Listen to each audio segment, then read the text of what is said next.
My name is Aria Benton. I'm 26 years old. And the night my father called me wasted space at the family table, my entire family burst into laughter.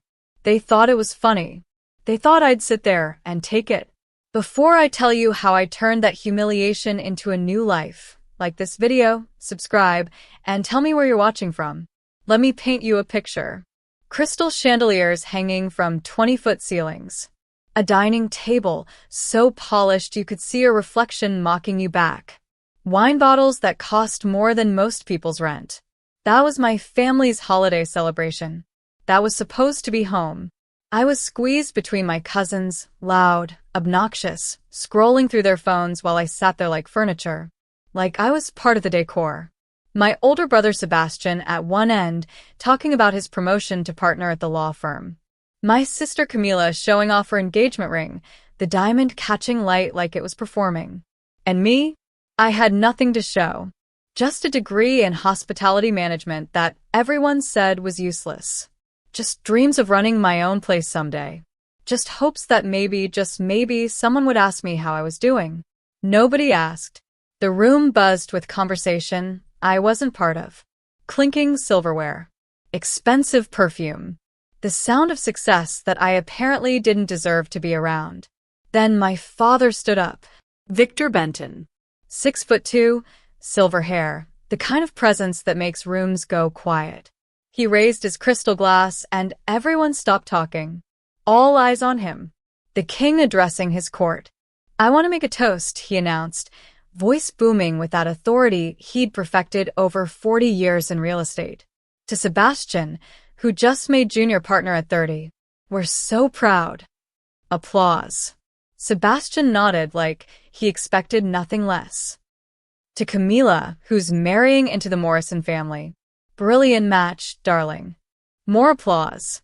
Camila beamed, waving her ring around. Then his eyes found me. And I felt my stomach drop. That look. I knew that look. And to Aria. He paused. Let the silence stretch out like a knife. Well, some children build this family. Others just take up space. The laughter started immediately. Sebastian first, that cruel bark of a laugh. Then Camila's high-pitched giggle. Then it spread like poison through the entire room. Aunts, uncles, cousins. Even the kids were laughing at the joke that was my existence. I heard a camera shutter. Saw my cousin Tyler holding up his phone, recording. This is gold, he whispered to someone next to him. I'm posting this. They were recording me, recording my humiliation, recording my father telling me I was worthless, and they thought it was content. Something inside me snapped. But it wasn't a loud snap. It was quiet, cold, final. I didn't cry. You think I cried? I was done crying for these people. I'd spent 26 years trying to earn their respect, their love, their basic acknowledgement that I existed. 26 years of being told I wasn't enough. Wasn't ambitious enough. Wasn't ruthless enough. Wasn't them enough. I stood up, slow and deliberate. Grabbed my coat from the back of my chair. My keys from my purse. Every single person in that room watching me now, waiting to see if I'd make a scene, if I'd give them more to laugh about. I looked straight at that camera. Straight into Tyler's phone that was still recording. If they won't give me a seat, I said, voice steady as stone, I'll build the table myself. Then I walked out. My heels clicking on the marble floor, each step an echo through their shocked silence. Past the grand staircase. Past the family portraits of people who never really saw me. Out the front door into the cold November air. I waited for someone to follow. To call my name. To say, Aria, wait, come back, we were just joking. My phone stayed silent in my hand. No calls. No texts. Nothing. And you know what? That silence told me everything. They didn't care enough to even pretend to care. I got in my car. Started driving. Ended up at the airport, because anywhere was better than there. I pulled up flight options on my phone. My finger hovered over destinations. New York? Too close. California? Too obvious. Then I saw it. Nevada. Middle of nowhere. Desert. Nothing. Perfect. I booked a one-way ticket right there in the airport parking lot. Flight leaving in 3 hours. $127 was all it cost to leave my entire life behind. No one stopped me. No one came running. No one cared that I was about to disappear into the desert. And that's exactly what I did. You know what 3,000 miles feels like? It feels like shedding skin. Like every mile between me and that mansion was another layer of their expectations falling away. I landed in Nevada at dawn. Rented a car that barely started. Drove into the desert following directions to some town that barely showed up on GPS. A place called Dusty Wells. Population. Who cares? Relevance. None. The air hit me when I opened the car door. Dry, hot, tasting like metal and dust, and something wild. The sky stretched forever, purple and orange and pink all at once. No skyscrapers blocking the view. No marble walls closing me in. Just space. Endless, honest space. The town was dying. You could see it in the boarded-up gas station. The diner with a broken neon sign that just flickered. Eat like a command. Trailers scattered around with rusted cars in front. And one motel, this sad, beautiful disaster of a building with pink paint peeling off in sheets and a sign that said Desert Rose Motor Lodge, with half the letters missing. It was the most honest thing I'd ever seen. It wasn't pretending to be something it wasn't. It was just broken and real, and there. I parked outside the office. A woman sat behind the desk, maybe 70, weathered face like the desert itself, eyes that had seen everything and weren't impressed by any of it. Her name tag said Lena. "You lost?" she asked, not looking up from her crossword puzzle. No, I said. "I'm exactly where I need to be. You have a room?" She looked at me then. Really looked. Like she could see every bruise my family had left on my soul. Room 6. $20. Cash only. Checkouts whenever you leave. $20. My father spent more than that on a single glass of scotch. I took the key. The room smelled like old carpet and rust and rain from years ago. The bed sagged in the middle. Paint peeled from the ceiling. But it was mine. For $20, I had a space that was mine. I stayed. And I worked. Because that's what you do when you're running on anger and determination and nothing else. You work until your hands bleed. You work until you're too exhausted to remember what humiliation feels like. Lena needed help. The motel was collapsing. Wiring from the 1970s. Solar panels on the roof that barely worked. Plumbing that leaked more than it held. Roof tiles that fell off when the wind blew. I fixed it. All of it. I taught myself from YouTube videos in that tiny motel room. How to strip wires. How to patch drywall. How to replace broken tiles. My hands got cut. Burned. Calloused. I'd never worked so hard in my entire life, and I never felt more alive. People started noticing. The locals, the ones everyone else ignored, they saw me up on that roof at sunrise, saw me covered in dust and sweat, and they helped. Eddie, the old mechanic down the road, taught me about electrical systems, brought me better tools, showed me tricks you can't learn from videos. Rosa from the diner brought me food when she saw I was living on vending machine snacks and spite. Travelers started stopping by.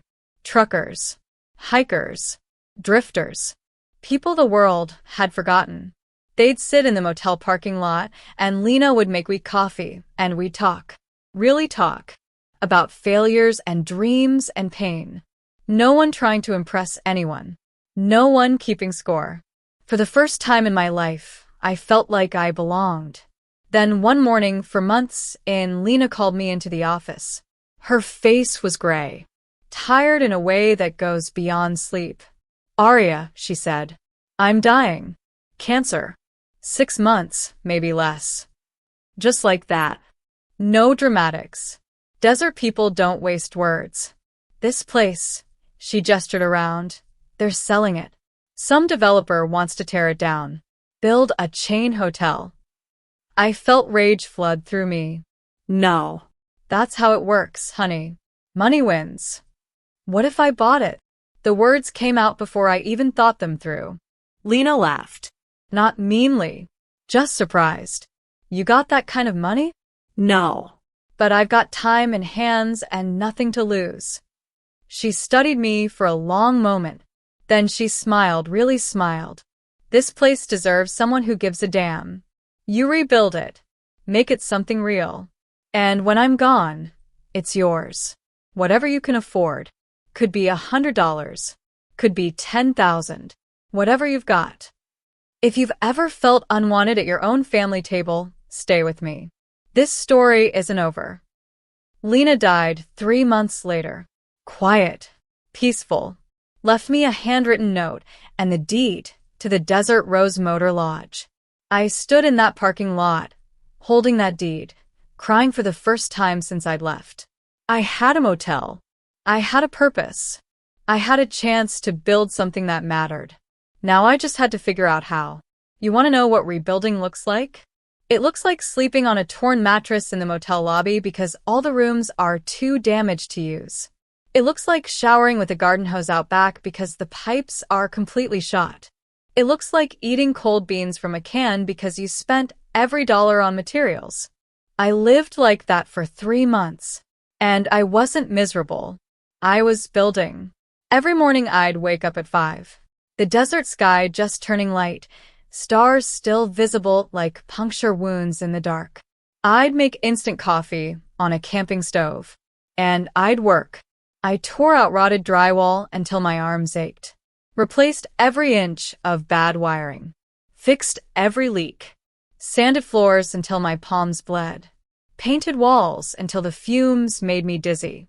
The motel became my revenge. My redemption. My proof that I could build something they said I never could. But here's what happened while I was building. I started to understand what actually matters. And it's not luxury. Not expense. Not impressing anyone. What matters is making people feel like they count. So I made changes. Real changes. I took all the broken furniture, and I built new pieces. Handmade tables from reclaimed wood I got from a demolition site 2 hours away. Eddie taught me how to use his woodworking tools, how to sand, how to join pieces together properly. And here's what I did. I built every single table without a head. No designated, important seat. Just round tables where everyone sat equal. Square tables where every side was the same. No one sits at the head here. No one gets the power position. Everyone matters the same. I painted a sign above the front desk. Hand-lettered in black paint that took me 6 tries to get right. The Equal Rooms Lodge. No one takes up space here. Every word was a message to my father. Every nail I hammered was an answer to that laughter. I installed solar lights along the pathways. Built a communal kitchen where guests could cook together. Created a library wall with donated books where travelers could leave one and take one. And people started coming. A hiker from Colorado who'd lost his job and was trying to figure out his next move. A woman escaping an abusive marriage with just a backpack and hope. A retired teacher who'd been told she was too old to matter. A young couple who'd been rejected by their families for being together. People who felt invisible. People who'd been told they take up space. They came to my desert motel, and they found something. Respect. Dignity. A place where their story mattered. One night, a traveler, this college kid passing through, filmed a quick TikTok. Just a minute-long video showing the handmade tables, the equal rooms, me covered in sawdust, explaining my mission. He posted it. Found a girl building a desert hotel from nothing. This place is magic. The video spread. Slow at first, then faster. 10,000 views. 50,000. Comments pouring in from people saying they felt seen. That they wanted to visit. That they'd been looking for a place like this their whole lives. Bookings started coming in. Real bookings. People driving hours into the desert to stay at my little rebuilt motel. To sit at my equal tables. to be part of something that mattered. I hosted dinners every night. Everyone who stayed, we'd cook together, share food, share stories. The retired teacher would talk about her years in the classroom. The young couple would talk about building their life together. The woman from the abusive marriage would talk about finding her strength. No one interrupted. No one laughed at anyone's pain. No one was more important than anyone else. This was my table, the one I built myself. If you want to see how the past comes back, subscribe. You won't believe who knocks on the door. Then one morning, I woke up to my phone exploding with notifications. Not the good kind. Reviews. Dozens of them. All 1 star.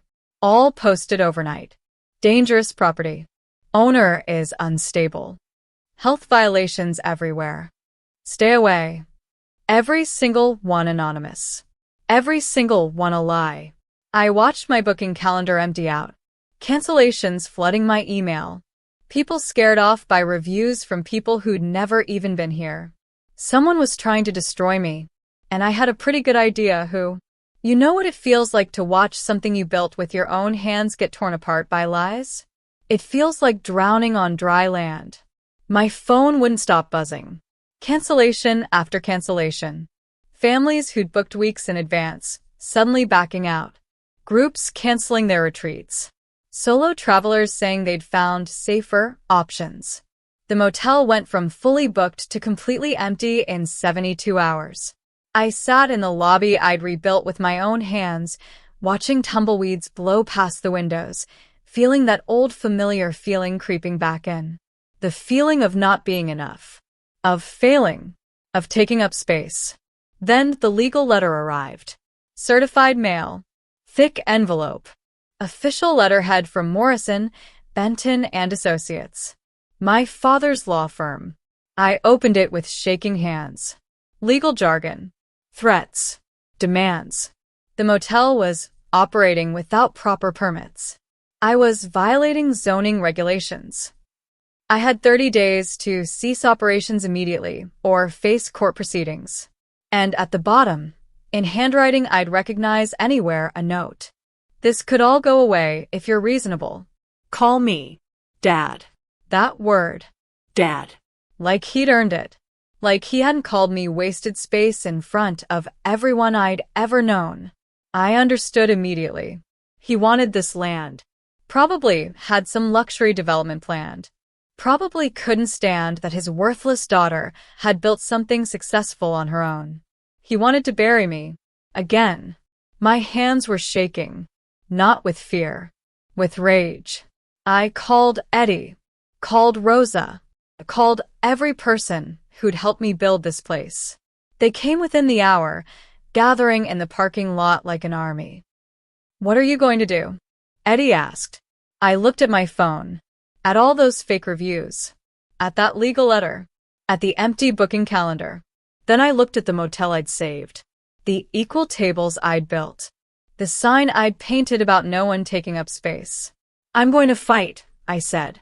And I'm going to do it publicly. I set up my phone on a tripod in the lobby. Turned on the lights.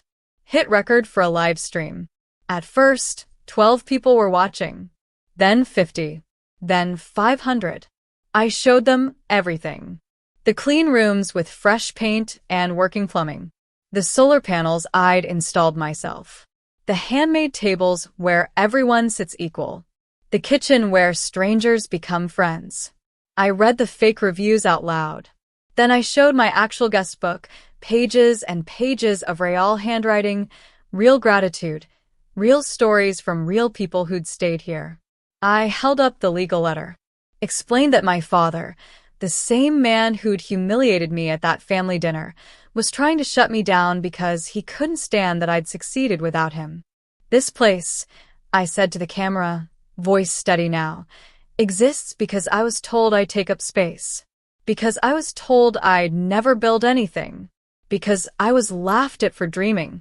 And now someone wants to destroy it because it proves them wrong. The comments started flooding in. People sharing the stream. People reaching out to lawyers, offering free help. People making new bookings right there during the live stream. The viewer count hit 10,000, 20,000, 50,000. Local news stations called. Travel bloggers messaged. A journalist from a major magazine said she wanted to feature the story.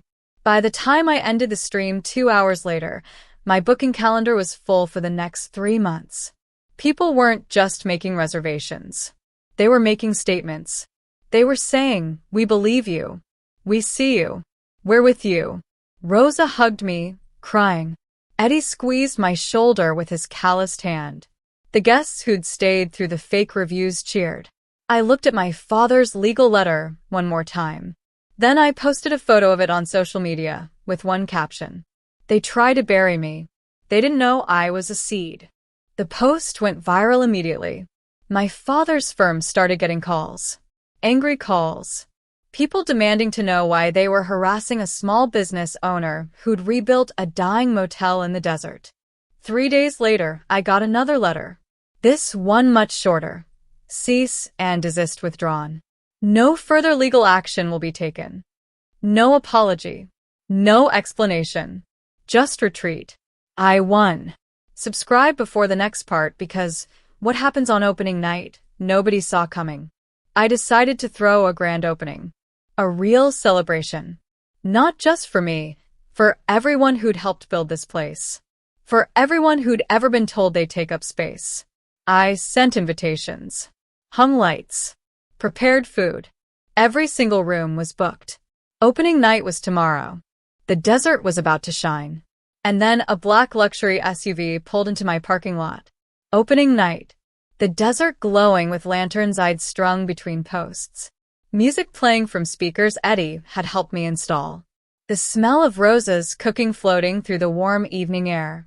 Guests laughing. Children running. People who'd been strangers a week ago now hugging like family. This was my table. The one I built myself. And it was perfect.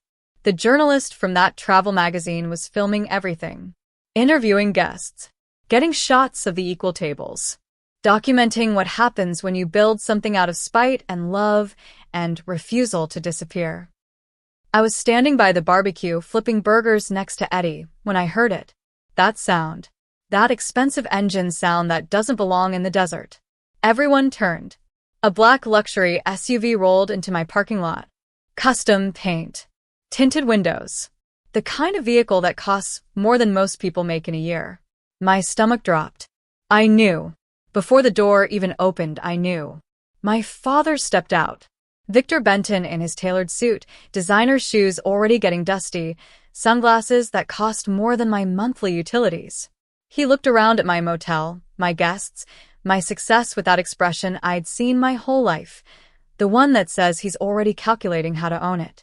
Behind him came my brother Sebastian, my sister Camila, the whole family emerging from that SUV like they were arriving at a premiere.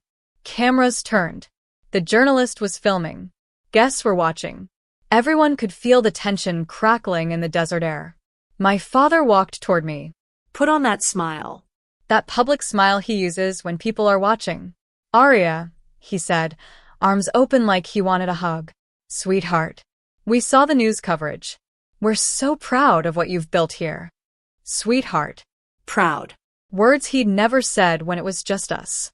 "We'd like to stay," he continued, projecting his voice for the cameras. "Family supporting family, right? I'll take your best suite." The parking lot went silent. Every guest watching.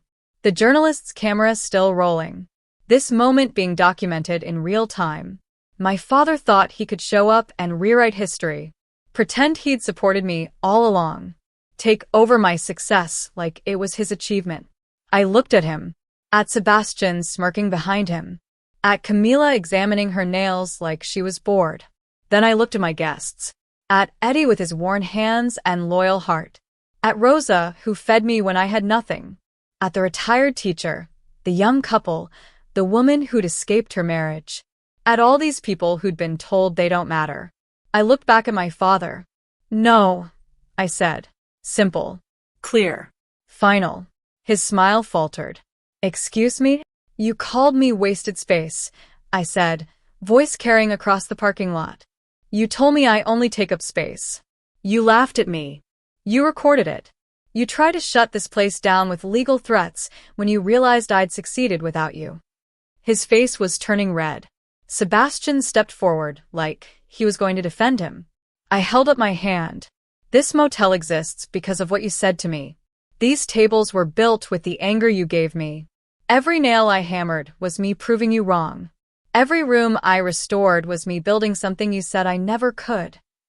The journalist was filming everything. Guests were pulling out phones. This moment was being captured from a dozen angles. Everyone here has a story, I continued. Everyone here was told they didn't matter, that they take up space, that they're not enough. And here, they find out that was a lie. My father tried to interrupt. Arya, this is. But here's the thing about this place, I said louder, stronger. Everyone is equal here. Every seat at every table is the same. No one gets special treatment. No one gets to tear anyone else down. And tonight, there's no room for people who make others feel small. The parking lot erupted in applause. Guests cheering. Eddie whistling. Rosa shouting, that's right. My father stood there, face frozen, cameras capturing his humiliation the way his family had captured mine. You should leave now, I said quietly. He stared at me, opened his mouth, closed it, looked at Sebastian and Camila, who were already backing toward the SUV. They got in their expensive car and drove away. No apology, no acknowledgement, just retreat. The moment they disappeared, the party exploded with joy. Guests hugging me, the journalist asking for an exclusive interview, children running around the lantern lights, music getting louder. I stood in the center of it all, my motel, my community, my life that I built from nothing. The Equal Rooms lodge glowed in the desert darkness. Proof that when they tell you that you take up space, you can build your own space. Your own table. Your own world. I looked at the camera the journalist was holding.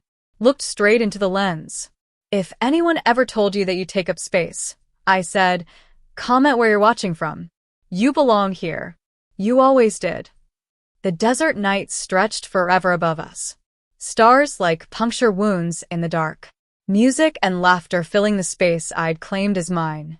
I'd built my table, and the world came to sit at it, not because I was chosen, but because I chose myself.